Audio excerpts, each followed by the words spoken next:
Iran, Israel, America இந்த கான்ஃப்ளிக்ட்னால straight of Hormuz பகுதி black ஆயிருக்குன்னு தெரியும். அது வழியாக தான் நமக்கு ஆயில், கேஸ், ஃபெர்டிலைசர் எல்லாம் மேக்சிமமாக ட்ராவல் பண்ணி வருதுன்னு தெரியும். ஸோ இது பிளாக் ஆயிருக்கு.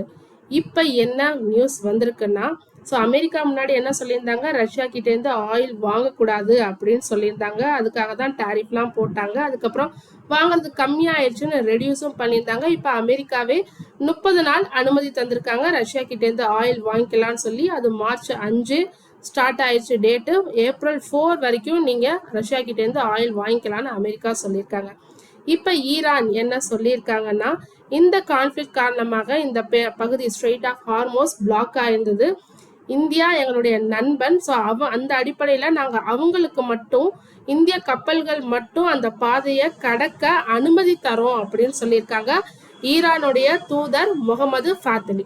ஸோ இதை பற்றி எஸ்டர்டே மார்ச் 13 நடந்த பேட்டியில் உறுதி அளிச்சிருக்காங்க.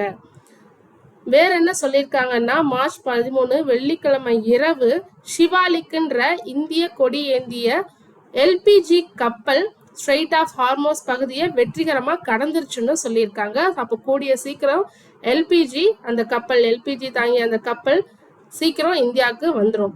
அடுத்ததா பரிமல் மற்றும் புஷ்பக் இந்த 2 கப்பல்கள், இது ரெண்டுமே எண்ணெய் கப்பல்கள்.